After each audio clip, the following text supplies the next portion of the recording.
Okay, so let's dive into something pretty wild. We're going to see how a classic play, one that's over 100 years old, holds this incredible mirror up to our modern family lives.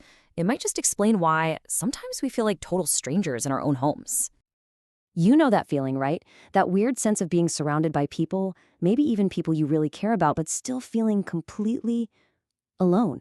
It's this quiet little disconnect that happens on the inside. But here's the kicker. What happens when that crowded room is your own living room? That's when you hit this strange paradox, something we could call domestic silence. It's where families are physically closer than they've ever been, but emotionally, they might as well be on different planets. To really get to the bottom of this, we're going to look at a classic case study, the unforgettable Tyrone family from Eugene O'Neill's masterpiece, Long Day's Journey into Night. Now, this is a family that talks a lot. They fill their house with words, but they never, ever truly connect. Okay, so each person in this family has their own signature defense mechanism. You've got Mary, who escapes into the past to avoid dealing with her addiction. Then there's her husband, James, who uses anger and penny pinching to cover up how insecure he is.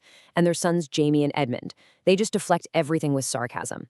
Every one of these moves is basically a way to avoid the painful truth, and the result is a house just filled with this crushing emotional loneliness.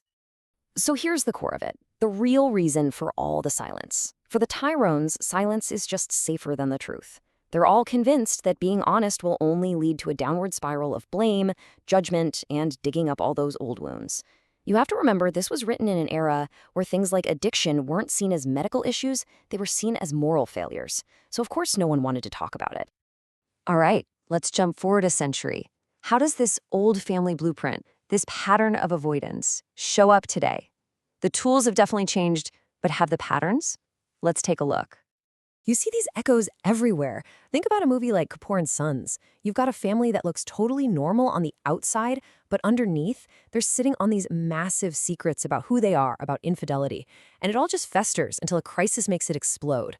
Or a series like Gulick, where you can feel the love, you know it's there, but the gap between generations makes it almost impossible to talk about real emotional pain. And in our own lives, right? How often do our family talks stick to the safe stuff, the daily routine, while the deeper struggles with work stress or mental health just get completely ignored? And this is where it gets really interesting. Look at how our escape tactics have evolved. Where Mary Tyrone got lost in her memories, we get lost in our social media feeds.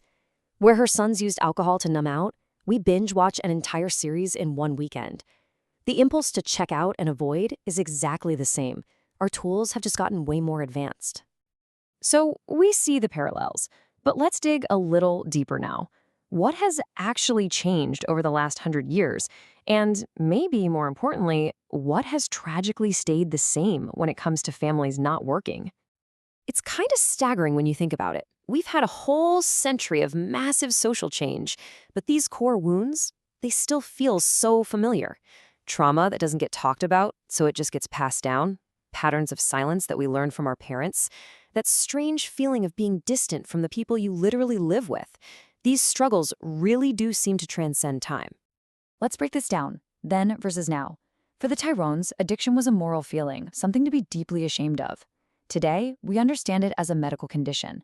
Mental health was a dark family secret. Now, it's something we can openly discuss, something we can go to therapy for. But look at the trade-off.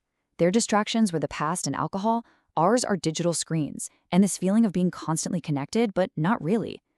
And this last one, this is the real game changer. For the Tyrones, there was no way out. They were stuck in a loop.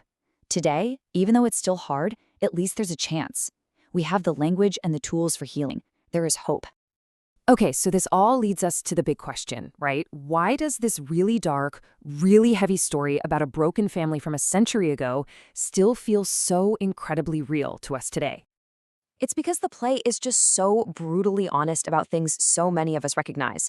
It shows us parents who absolutely love their kids, but have no idea how to show it in a healthy way. It shows us kids who are just desperate to be understood, but all they get is criticism.